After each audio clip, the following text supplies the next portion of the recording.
Welcome back to Comic Book Lounge. Today, we're diving into the shadows of Absolute Batman ARK M number 1. Now, if you missed my breakdown of Absolute Batman number 15, the massive Joker reveal, you definitely want to check that out first. In this issue, we learn the shocking truth Jack Grimm, an immortal billionaire who's been pulling Gotham strings for over a century, is actually the absolute Joker.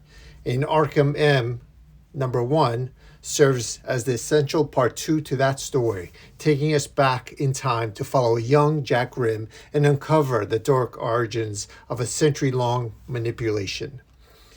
With that little teaser, let's start Absolute Batman ARK M issue 1. We now open in the past, starting with a vintage photograph of Arkham Asylum on the very day it opened its doors. The entire original staff is pictured standing proudly in front of the iron gates. The scene then shifts to Dr. Amadeus Arkham himself. In the first image, he is accepting a massive funding check, and in the second, he is displaying a copy of his very first book, titled Who Was Jack the Ripper? The narration starts as a diary entry. These are the writings of Dr. Amadeus Arkham. They serve as a chronicle of the infamous place that bears my name, Arkham Asylum. Yet, this book is also other things. It is my confession. It holds secrets I will take with me to my grave.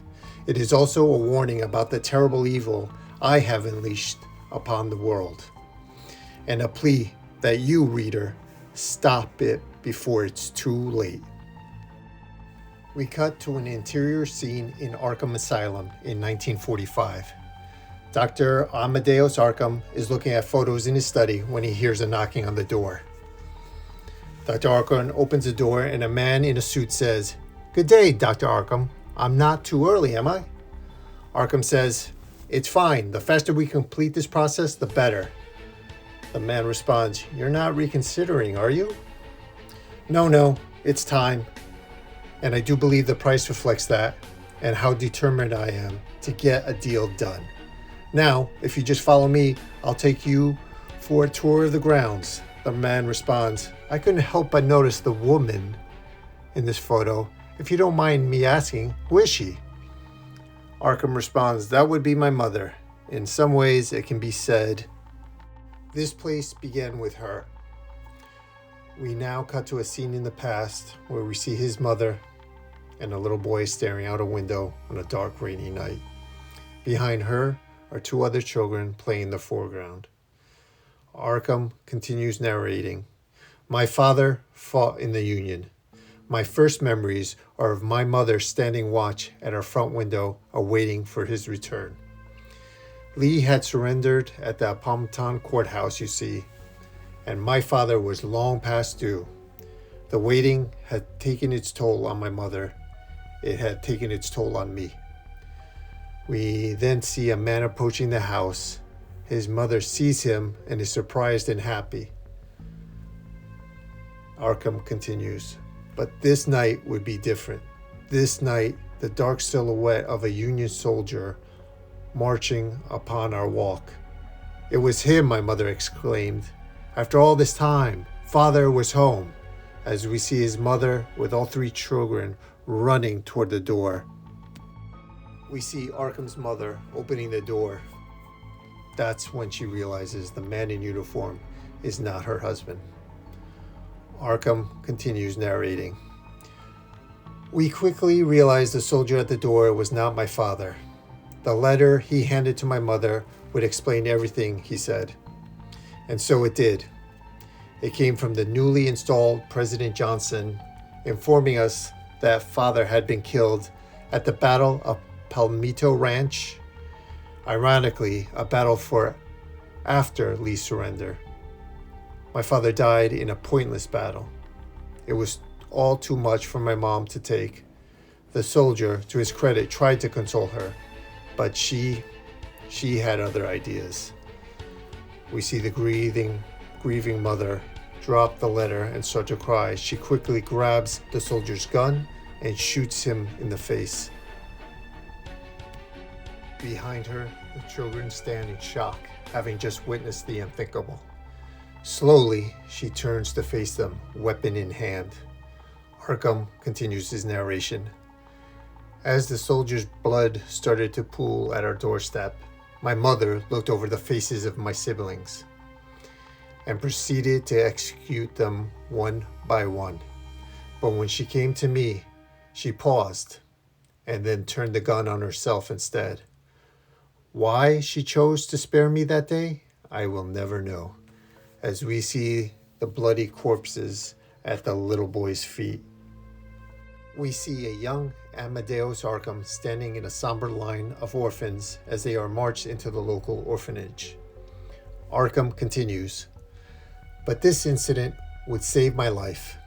From when I first arrived at the Elliott Gotham City orphanage as a scared little boy, to the day I emerged from its doors as a confident young man with nothing more than the clothes on my back and a dream.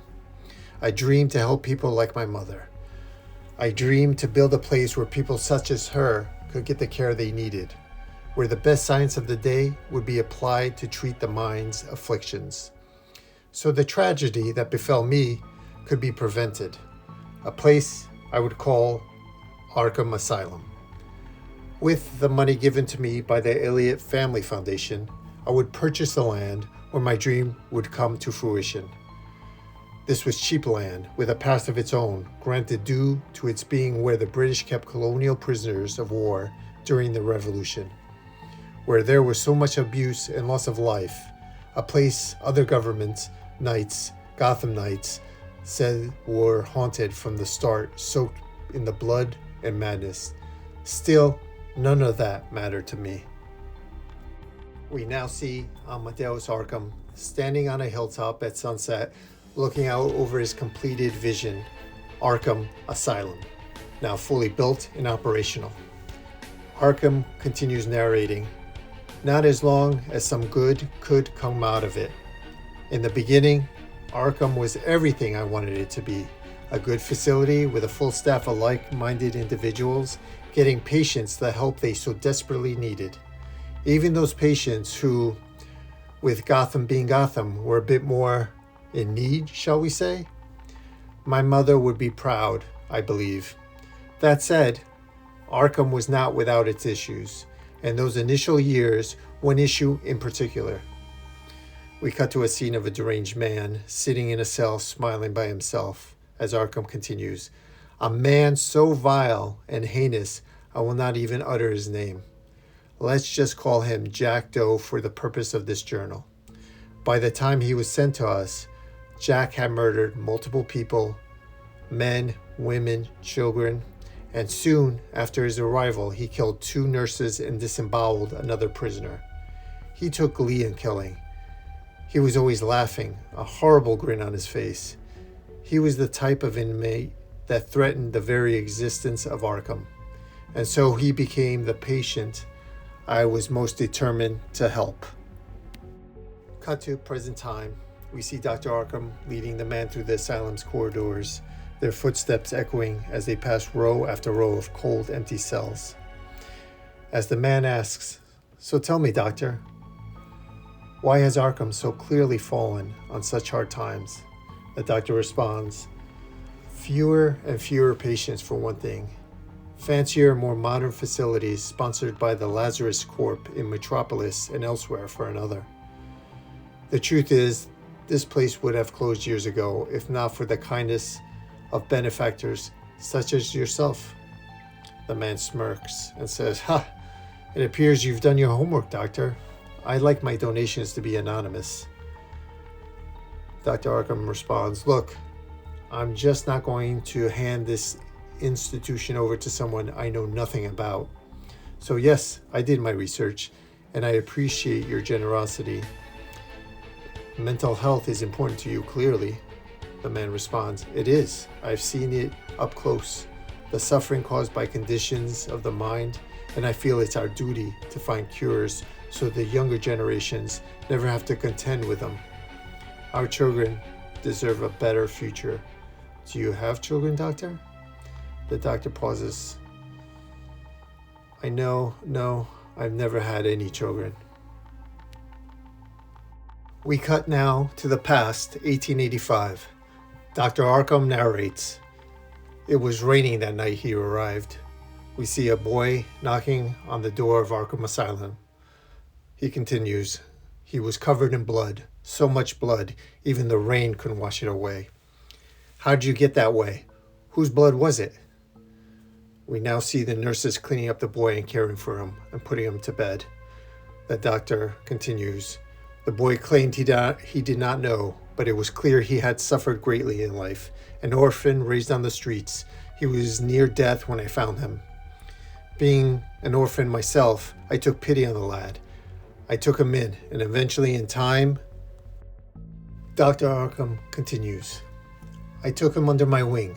He was bright and he learned quickly. More than anything, the boy was fascinated by my work and would tour the halls of Arkham with me. Perhaps it was growing among the suffering masses of Gotham, but his fascination soon became a passion. He believed in the good of the place and in me. And I dare say, with no heir of my own, I came to think of him as my own son, someone who would carry on my name and my work. Tomorrow is a new page, Father, the boy would say to me, and no matter how bad things seemed at the asylum, this private phrase would buoy my spirits. He was ever the optimist. Even when he met Jack Doe. Jack had been punished for brutalizing yet another nurse.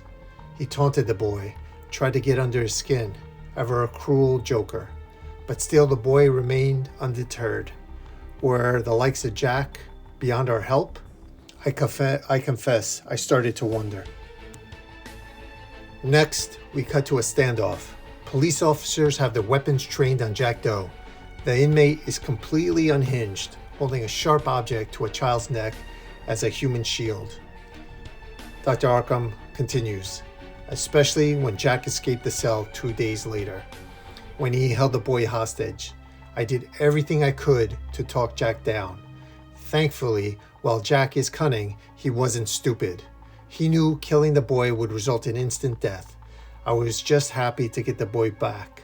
Even as I hugged him, I knew the light in him had only been strengthened. We cut to present day. We see an orderly moving a patient strapped down to a table as the man asks, "You still do get patients, I see." Arkham responds, "Few and far between, and with a small staff to help me at this point, but yes, we do." The man responds, "I must give you credit, Dr. Arkham.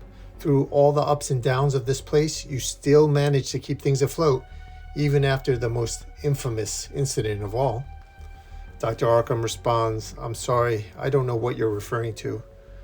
The man, "Of course you do, Doctor.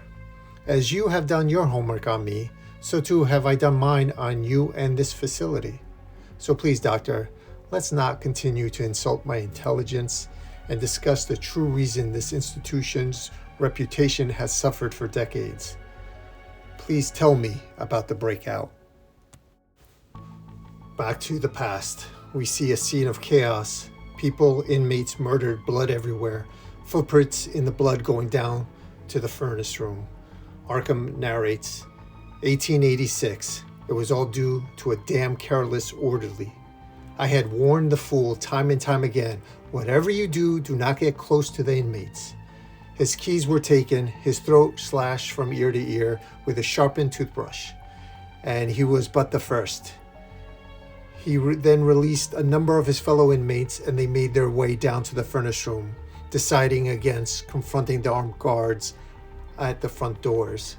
Whatever the case, quietly worked through the night, dug out a tunnel from behind the furnace, and just like that, they were gone. A chaotic scene as a swarm of inmates make a break for it, disappearing into the thick woods surrounding Arkham Asylum. The guards relaying the horrifying news to Dr. Arkham, but he doesn't wait. We see him racing through the halls to the little boy's bedside, fearing the worst. He continues his narration. Waking the next day to this nightmare, I knew Jack had done it. I could almost hear him laughing, the man who loved nothing more than to torch the world. It was a revelation that made my heart stop, because I knew Jack. I knew who he would target before making his escape. I knew my son was lost to me forever. Tomorrow is a new page. That phrase came back to me over and over. But his story was over. We see Dr. Arkham swing open a door and says, I never forgave myself for the breakout and what happened as a result. To cope, I converted an old storeroom and created this, a record for my own shame. He continues, the breakout was hidden from the papers to prevent panic. Sick people under Jack's tutelage, twisted toward crime. They were robberies, murders, and eventually all were brought back to this place. All except him.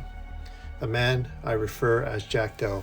The man I have come to believe would become the world's most notorious serial killer, Jack the Ripper. A man who might be more than human, but evil itself. A smiling demon. A hellish jokester.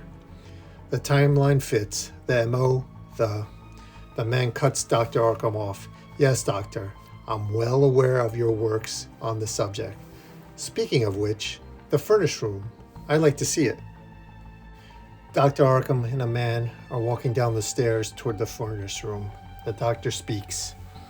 Nearly 60 years ago now, and I haven't been down here since. If I'm being honest about it, I just couldn't face it. The man asks, this wall, where it's been re-bricked, this is where they escaped from, correct? Dr. Arkham, yes. The man then points to another re-bricked area and asks, then why is this wall re-bricked as well? Dr. Arkham responds, having not been down here in ages, as I've said, it's not something I could have noticed before. The man says, ever wonder what else you've never noticed, Doctor?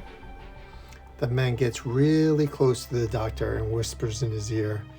The doctor now narrates, he leaned in and whispered something to me, something that stopped me cold. But before I could respond, the man gets up and says, you don't have to see me out, Doctor.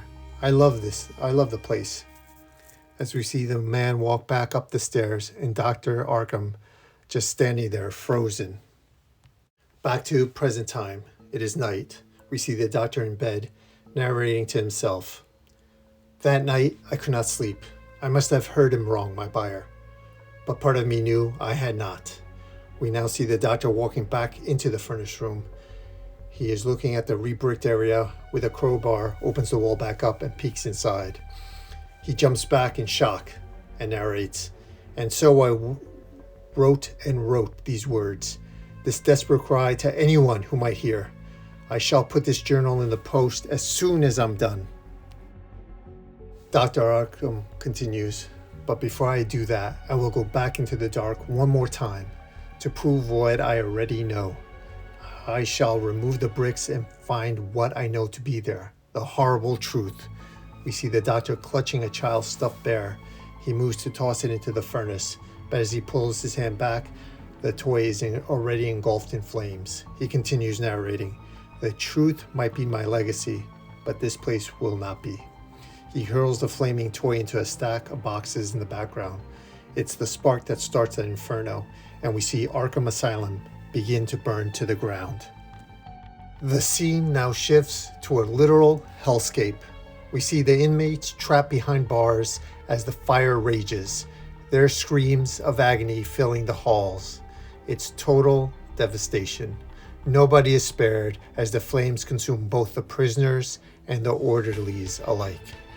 Outside, as Arkham Asylum burns to a crisp, in the distance we see a mysterious figure reading through a notebook. It's revealed to be Dr. Amadeus Arkham's personal diary, the very one he thought he had safely mailed off to the press. The man narrates, and so I send this journal to you, Captain Flass of the Gotham City Police Department. I only pray it reaches you in time to stop him.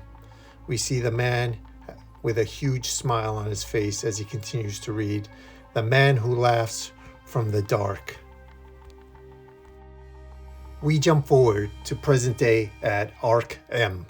The camera focuses on a haunting painting of the asylum engulfed in flames, then pulls back to reveal the lonely man sitting at a desk. Continuing the narration from Dr. Amadeus Arkham's personal diary. Not Jack Doe, but him, the boy, the one I once called my son. A slow, twisted smile spreads across the man's face. He's sitting there in the office, relishing the memory of Arkham Asylum burning to the ground, and the fact that everyone inside was incinerated. He continues narrating. The boy who once pretended to believe in this place and healing the sick, but who never did. See, it was Jack Doe's body I found behind the wall, not the boy's, because it was the boy all along. The voice in Jack's ear, the hand at his cell, the knife at his throat. For that, what the man, my buyer, whispered to me, the phrase only we two knew, the same one on the note left on Jack's body. Tomorrow's a new page. The boy did it all, just to make a fool of me, my hopes, my beliefs. He's the monster, the one laughing in the dark, always laughing. And now he has come back to buy the place. I could see it in his eyes, the terror he will make. Instead of a place to heal the sick, a place to make monsters. You must stop him. The man is called Jack Grimm. God have mercy on us all. Signed, Amadeus Arkham. We see Jack Grimm walking to another room laughing, and we hear a voice calling out to him. What am I supposed to be looking at, sir? The scene now cuts to surveillance video of Batman brutally taking out masked men with guns. As Jack Grimm says, "You're watching our target." They call him the Batman. The man responds, "Well, that's cute." Jack continues, "He's a former patient here. Believe it or not, he escaped, or so he thinks." We flash back to the brutal footage of Batman in action. A masked gunman opens fire, but Batman reacts with impossible speed, reflecting the shot right back at the shooter and hitting him in the shoulder. The scene ends with Batman looming over the wreckage, a silent guardian amidst the chaos. As we hear the man ask, "Are we playing with our food here? What's next?" Jack responds, "I have my plans." The man asks, "If I'm being honest, I've seen enough. Enough to see he's no real threat." We see Jack Grimm watching the Batman on giant video screens, and a man's voice behind him say, "I can handle him easy." Grimm responds, "I know you can, but there are other friends I'd like to introduce him to in the meantime." So with that in mind, we see Jack hit a button labeled Biome Release, and two heavy doors begin to slide open. On the left, we see a mass of creeping organic matter, which I'm betting is the Absolute Universe's Poison Ivy. But on the right, there's no mistaking the silhouette. That is definitely Man-Bat. The person behind Jack Grimm says, "None of this was necessary." Jack responds, "Don't worry, you'll get your chance soon enough. Everything in due time, my Deathstroke." Enter Absolute Deathstroke. He looks aged and battle-worn, sporting a trench coat that barely conceals a deadly biomechanical frame underneath. Thanks for tuning in. If you missed the start of the saga, you have to check out my breakdown of Absolute Batman number 15, the massive Joker issue, to see where this all began. Catch you in the next one. Thanks. Bye.